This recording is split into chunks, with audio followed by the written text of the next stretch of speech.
shotgun. Now, any fight, you either have the initiative or you are being ambushed, right? Because in the real world, people don't, they don't show up and they go, okay, Tony, you and me, we're gonna fight, and I think my kung fu's stronger, and then, we're evenly matched and we make sure we weigh the same and all that. So it's not a contest. It's not a sporting event. All right. Fights are either ambushes or you start to think and you start to perceive that, all right, there is going to be an ambush. So what I'm going to do is I'm going to preempt the ambush. Right? Are you justified in shooting first? Of course you are, under certain circumstances. Right? You don't have to be taking fire in order to draw your pistol or bring up your shotgun and start shooting. You just have to be able to explain that based on everything that I saw, my prior training and experience, I believe that he was going to draw that pistol and shoot me. So what I did is I did it first. That's justifiable. Okay? So that's what we were working on most of the day yesterday. And when you go to a pistol school that teaches you basically a lot of stand and deliver shooting, they work on your stance and your sight picture and all this sort of thing. They're teaching you proactive shooting. Okay? I like proactive shooting. But it's not always possible to do that in the real world. All right. Oftentimes you don't have the upper hand, you don't have the initiative, and you're being ambushed. The bad guy thinks that he has the initiative. And see, fights are very fluid. It could start out where you have the initiative, but because of the dynamics of the fight, things change, and the bad guy is able to take the initiative. All right. So you have to have the ability to adapt as a fighter, where you can go from either role, where you have the initiative or you don't have the initiative. All right. So there's no such thing as self-defense. There is attack and there's counterattack. Okay, you guys follow? All right. So where this stuff came from? Because I'll tell you, I was a product of you don't have to edit this out. I don't care what they say about me. I was a product of Gunsight. Cooper even wrote about me in his commentaries and stuff like that. And I learned Weaver stance, I learned all that kind of stuff, and if you were to cut my arm back in those days, ravens would come out, you know what I'm saying?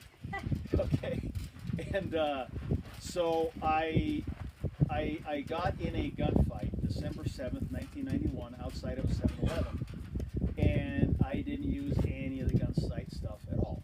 All right.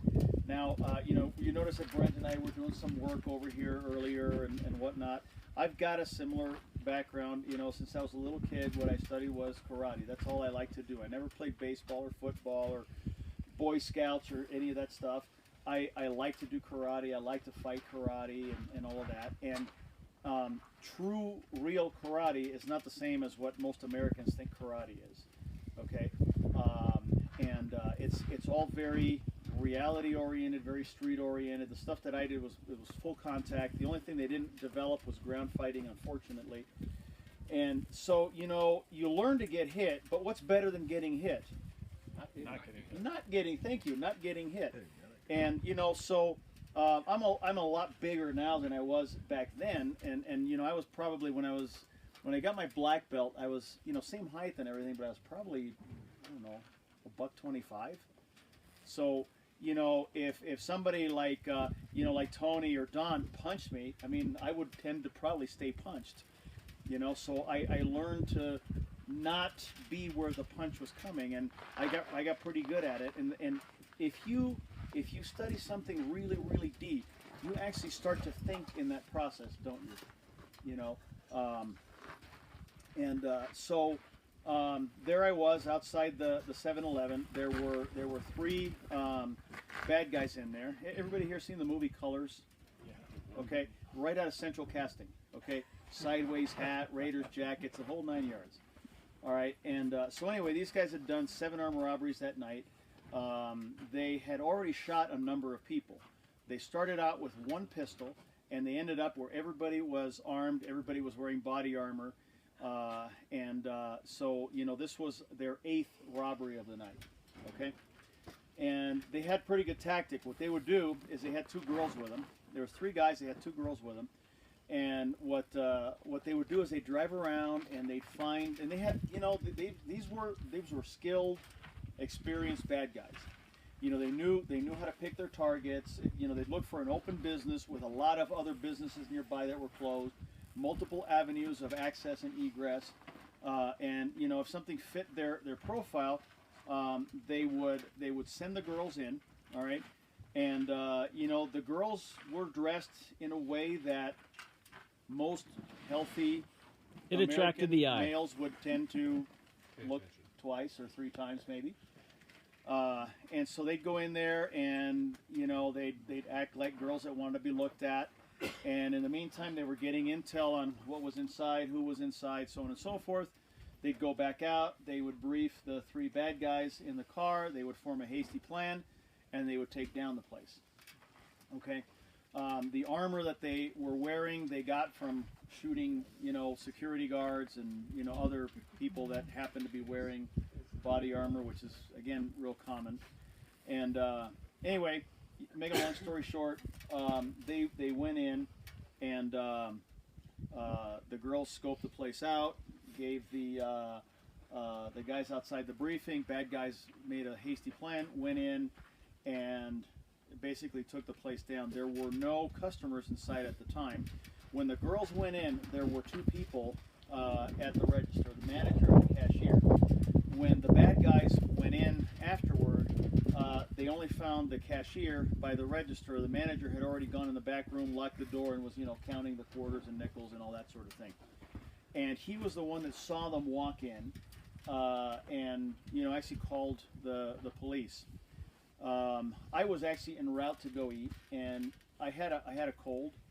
I was really pissed off because I had gotten, you know, yet another internal affairs investigation for something that, of course, was justified. And so I wasn't really in the best of moods, and you know, head cold and everything else. But you know, I always tell you guys, you're not going to get in a gunfight when everything is going well, the sky is blue, the grass is green, and all this kind of stuff. It's going to be on your worst day. And to make it even better, it was raining. Okay, so you know, there I am going to get my coffee and hamburger from one of the few places where they weren't going to spit in your food. And so, you know, the call comes out. It's an alert tone. You know, armed robbery in progress.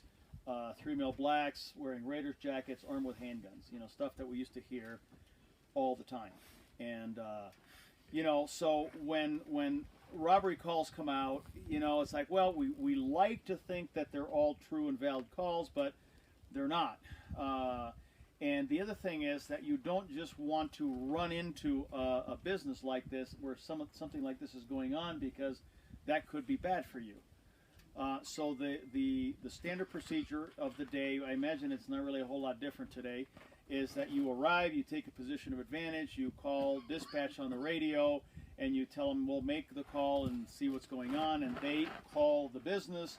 Hopefully they get a hold of the manager, you know, and he says, oh, it was a false alarm, I'm sorry, I'll be out, and explain, and blah, blah, blah. And, you know, or the bad guys will answer, yeah, nobody here but, you know, us good guys, you know, go away.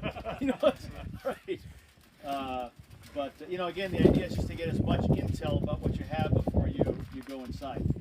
And so what we had was basically, okay, so I'm kind of drawing it in the dirt here, okay. This is the corner of the 7-Eleven.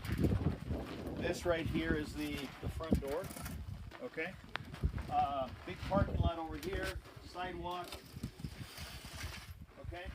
And then a big ass piece of plywood covering construction that was going on in the street. And this, you know, pretty much kind of to scale, okay? So I'm over here.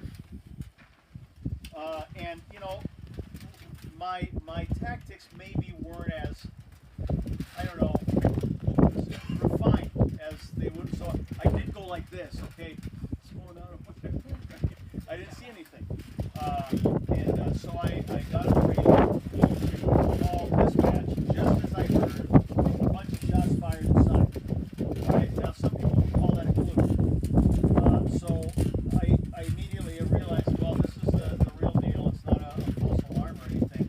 And so I had a shotgun, Remington 870, right? Nothing fancy, wood stock.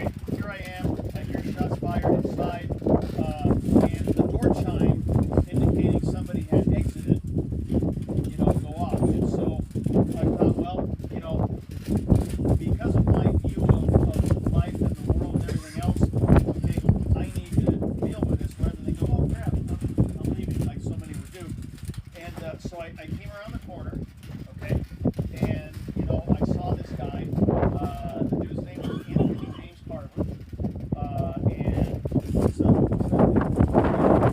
station in LA, might do scooter trips or something like that. And you know, again, typical colors. You know, candidate pants. You know, carried low, like you know the gunslingers, right? Raiders jacket, T-shirt. You know the hairstyle, sideways hat, Forrest 57 revolver, bag of money. Okay, that's what I saw right about Virginia. And so what I did is, you know, I'm the police, and he sees me, and he brings up his revolver, and he starts shooting. Okay, now what I had been trained to do from my baby steps as a cop was,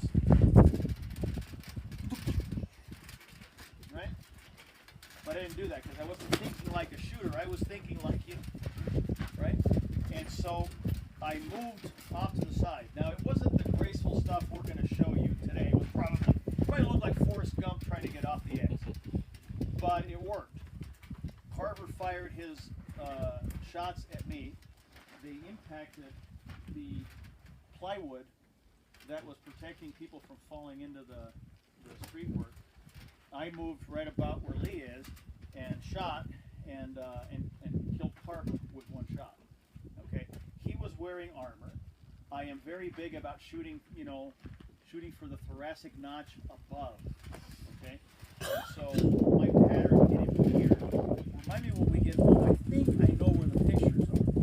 Okay, I hit him here and he went down. All right. The other guys also came out and they were shot too, but they're not really pertinent to the discussion that we're talking about here. So anyway, after everything was done, you know, it wasn't enough to go, hey, we won, high fives, let's have choir practice and all this kind of stuff. You know what those are, right? Choir practices? Well, they involve a lot of drinking. Where were the two girls? They were later stopped by another unit. As soon as they heard what was going on, they got in the car and they drove away. So I think they were driving to find the other guys, but, you know, alas, poor Yorick. They're no longer with us. So I wanted to know what happened here and why, because what I did was very atypical of what was expected. Actually, what I expected of myself. Because I branched to a whole different skill set than what was traditionally what you're supposed to do. Okay? And, you know, there wasn't any Google back then. I mean, we're talking 1991, right? You know, the dinosaurs' bones have barely started to calcify. And so, you know, I asked, you know, some of my cohorts in other agencies, and I call them up. Hey, you know, yeah, I heard about your shooting. Good job. Hey, listen, this is what I did. Have you ever heard of anything like this? No, don't do that again. That's not, you know, within policy or something. You know, what? You know, I called some of my friends from that other school that, you know, and they said, well, don't tell the colonel that you did that because that's not what we teach up here, you know, and he'll disapprove of you in a stern manner. You know, stuff like that. It was like, well, this is weird stuff. We don't want to hear about it. You know, the earth is not round. It's really flat. Don't tell us otherwise. And so, anyway, as you can see, we always start developing stuff and working on stuff. I mean, why you train with? When was the first time you trained with me? 2002. Okay, so are things the same? No. Okay, because you know what? I hate to quote Mussolini, but he had a great saying, sempre avanti, always onward, always forward. And that's what we do, you know, always moving the art forward. This is not a job. I mean, this is a calling, right? You know, and so we want to create something of excellence and something of value. So it's not just enough to sit back and go, well, you know what, this worked in the past, so we're just going to keep doing this and don't worry about it. No, we want to make everything that we do better, so we're always refining. And so, you know, the search for why was on, and I didn't know why, but, you know, I was damn sure I was going to find out. Now, those of you that are in law enforcement, are all your law enforcement brethren equally aggressive and skilled and meat eaters? And, you know, Cardoso's going, no, it's not true, they're not.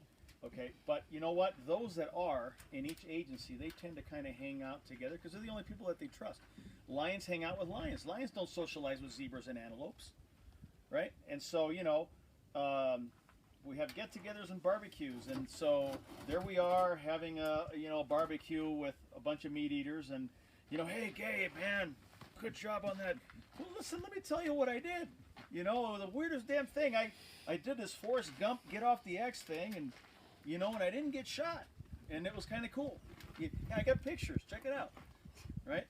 Now, he's a meat eater, and, you know, the next week, he gets in a shooting. And because the seed has been planted, you know, boom, he gets off the X in a traffic stop and he shoots the guy in the face with a pistol. And then he calls me on my day off when I'm sleeping. Oh, wait. Right? Hey, Gabe. It's like what do you want? Hey, you know, I did the Forrest Gump thing, and, right? Oh, okay, cool. Well, and then, you know, and so forth, a couple more guys, and so there's something here. I don't understand why, but it works. Okay.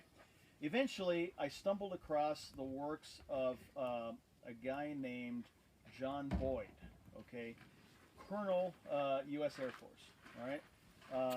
There's a couple of former Air Force people here, Ted and somebody else. There's an Air Force guy here, but okay. Oh, there we go.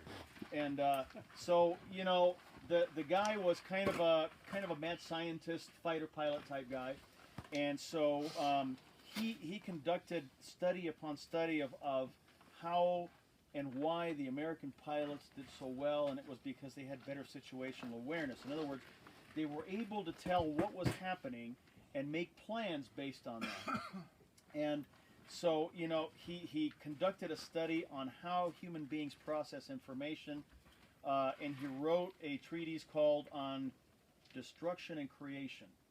And what it was, destruction and creation of paradigms. In other words, beliefs about what's going to happen or what should happen, and so on and so forth. If you find it, it's about a full bottle of Merlot from start to finish, because he writes like a scientist, and it's difficult reading.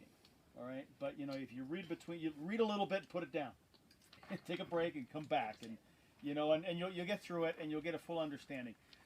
Make a very lengthy and complicated essay short and sweet. We're always looking, and we're always taking in information, okay, through our various senses, all right? So, you know, I heard somebody cough over there. Does that have any importance to me? No. There's somebody in the upper parking lot walking to their car. Does it have any bearing on what I'm doing right now? No. Nichols just stretched. That doesn't have any bearing on me. I heard a noise over here. Does that matter or not? And so you're constantly bringing in this information, and you are looking for importance and value in that information, all right? So you have observe, orient, decide based on what you've seen, and then, you know, carry out the action that you've decided upon. So what Carver, when he came out of that door, he knew who he was, he knew what he had done, and his plan was to escape, all right? So he had a view and perspective of the world. He had an expectation. He comes out and he sees this guy, you know, with a big smile on his face and, you know, wearing police uniform. Okay, so because he's taking in information, what he does is he brings out his Polaroid. Everybody know what that is, right? So he brings out his smartphone, all right, and he takes a picture of the battlefield, right? Takes a picture of the battlefield, and he sends it up to command and control.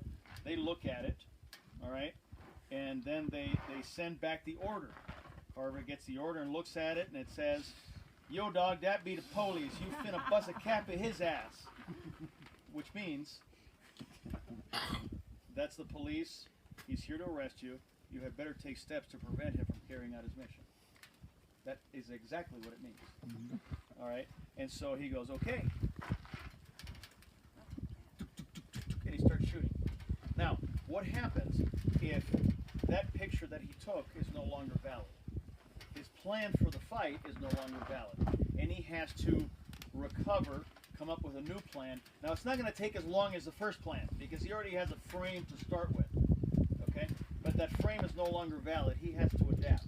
So what this stuff does is it takes you being in a reactive situation, and it allows you to turn the tables on them and make them reactive as you now become proactive. It allows you to take the initiative. Exactly. You steal it from them, you never give it back.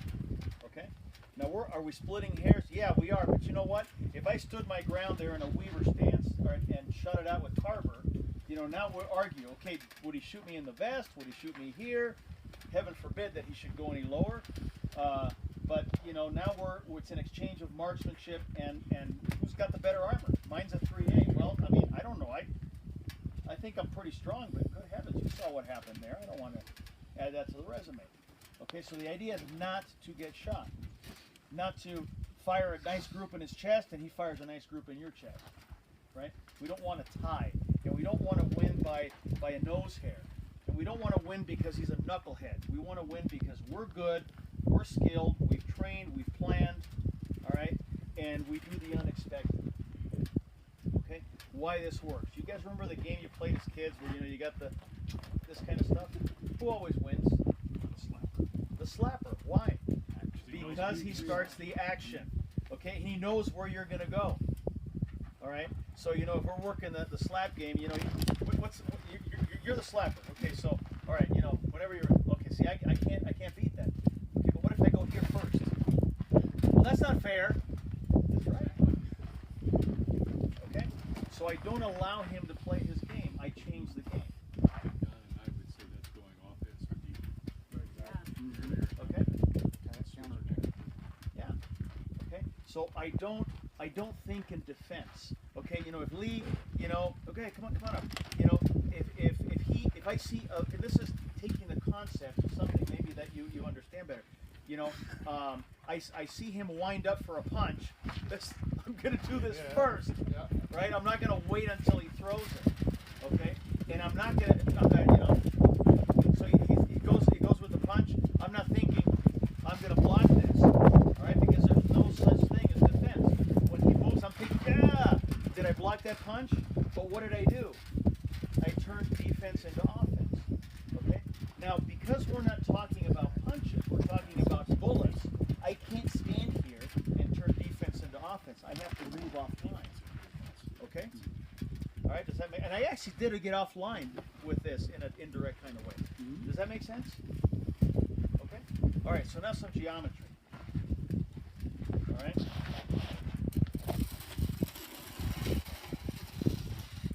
That's the line of fire. Okay.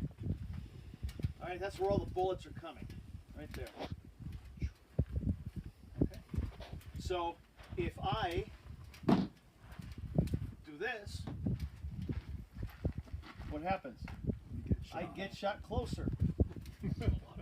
Right? If I do this, I get shot farther away. If I do this, I get shot in the back. Okay? So what I want to do, I want to get off this line. This line sucks. This is the line of death. I need to get off this line. Where can I go? Anywhere over here, anywhere over here. Okay? All right? Now, I can't just teach you anywhere because, you know, we're dealing with guns and we're going to shoot, and we need some, you know, control to keep everybody safe. So we identify lines to travel. Okay? So think of this.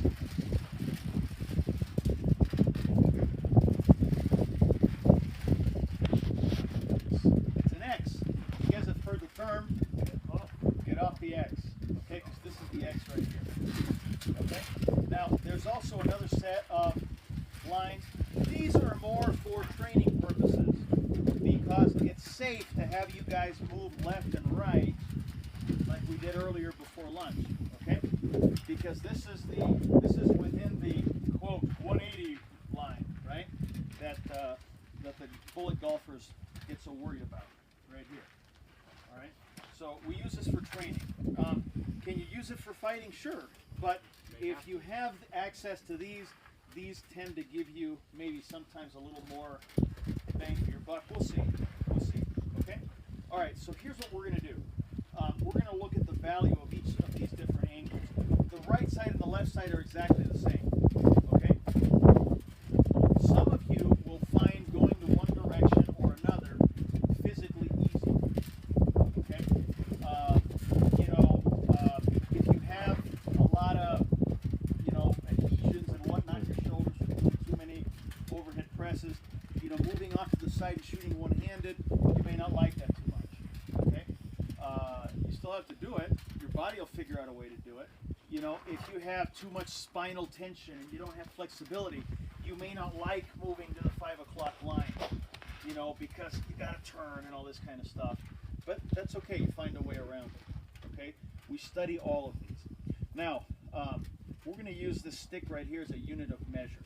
Okay, it measures the amount of movement off of the X in any one of these directions.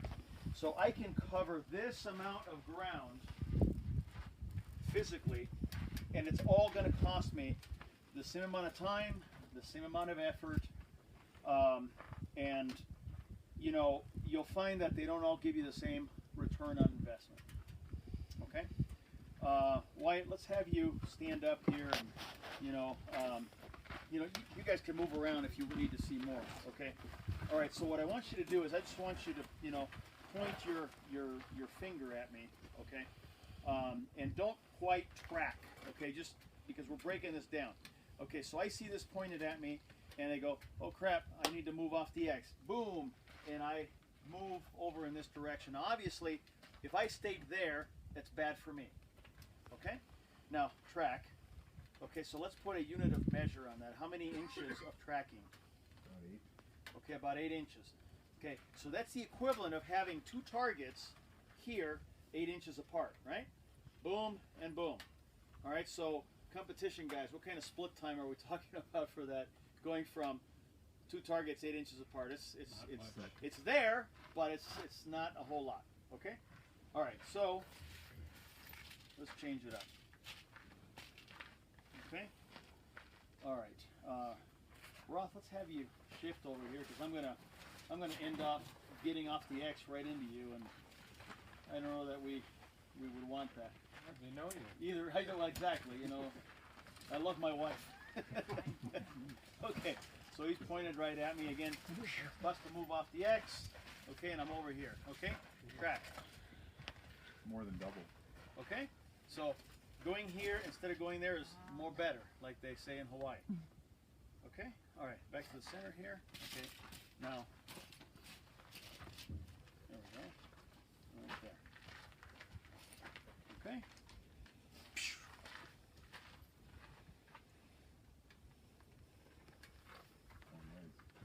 Okay. Called angular displacement. So, I think. that's a good name. Somebody write that down. So it takes less time for him to catch up if I go there than if I go here. Okay, and it's a very dynamic movement. All right. Now, when we learn this, when we learn everything, we go slow, right? Okay. Point. This is where I end up. Okay? And in the meantime, what am I doing? Or with the blaster. Okay? All right? So, this is the concept applied right here. Okay? All right. So, now, if we're talking projectile weapons, pistols and shotguns and stuff like that, it's all things being equal, it's better to take the forward diagonal lines. You guys understand why? Okay? Now that's not to say you're going to ignore these others. What if there's a big gun safe over here to the 3 o'clock that I can hide behind? Exit stage right, because now we got covered. Okay? So the environment may dictate what direction you choose. All right? His type of weapon may change the direction I take as well, because Wyatt, let's go again. Okay, so this is kind of big, but you know, you get the idea. Okay, no, you're gonna Hassan chop kind of stuff. Okay, so you know, now don't really chop me because I will shoot you. Okay, so right. So if I go this way, I am still in the arc of his weapon, not the best choice. Okay, has he got a projectile weapon? What do they call that type of weapon? Contact. Which means that he has to contact me. So I have a projectile weapon. So do I want to get in contact? No, what I want to do now is not so much about the angles because he has to close in and touch me with his weapon. So what I want to do is I want to maintain that standoff and that status quo. So what I'm going to do is I'm going to go over here, because as he's chasing me, I'm drawing and I'm shooting and so on. So there is a place for each one of them. For projectile weapons, you're better off going to the front. For contact weapons, you're better off moving to the rear, because that buys you the time and distance where you can draw your pistol or shotgun and shoot. Okay? All right, thanks. Okay, questions? Talk about back. Oh yeah, thank you. Okay, it's funny about the falling. And we were talking about that the other day. Okay, who wants to fall down in a gunfight? Not the best policy. Okay, so there will be a tendency in the beginning, not so much in this class, but when if you come and you do a force on force class with us, and we really start cranking up the volume, you'll see what we're talking about. There's a tendency to want to backpedal to create distance. Okay, and the problem is that we're not designed to move back like this.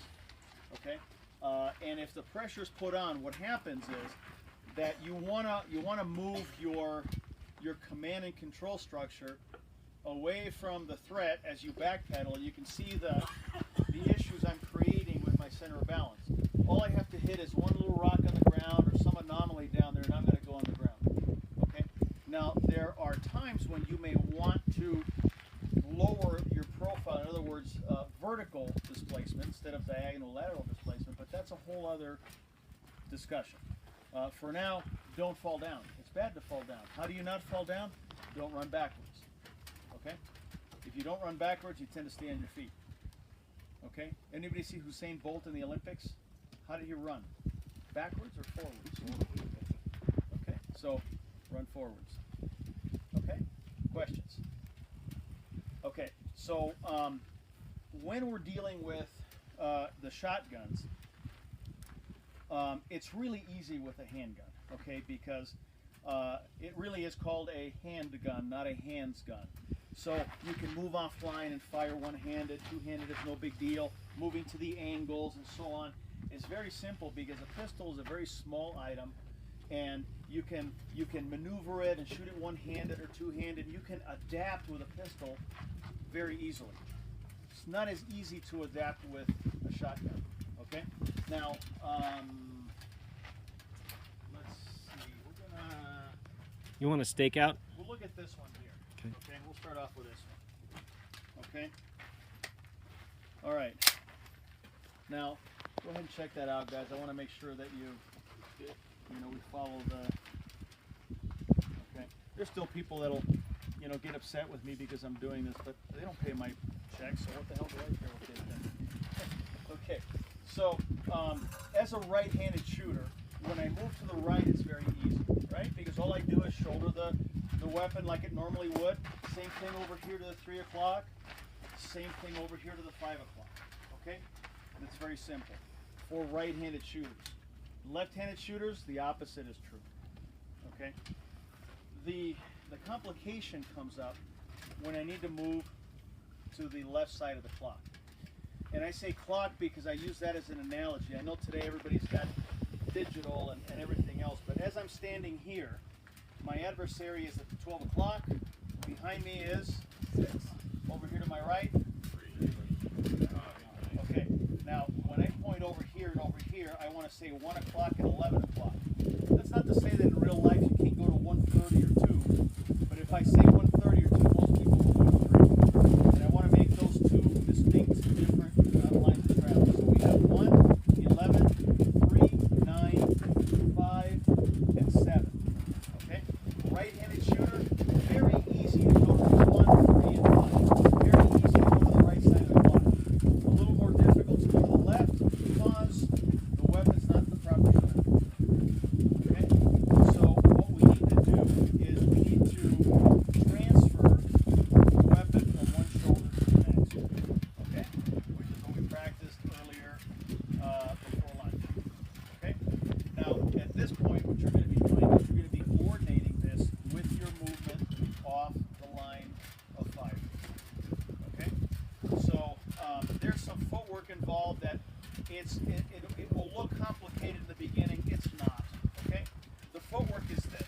and I'm going to just kind of use the 3 o'clock as an example. Okay, the footwork is this. Okay, look again. Okay, all I'm doing is I'm going here and there. Just so you can see it better. Here. Okay, notice that my hips are pointing toward the right as a right-handed shooter in the beginning. Right? And as I make that step, what do? They turn and they face the other way. Okay?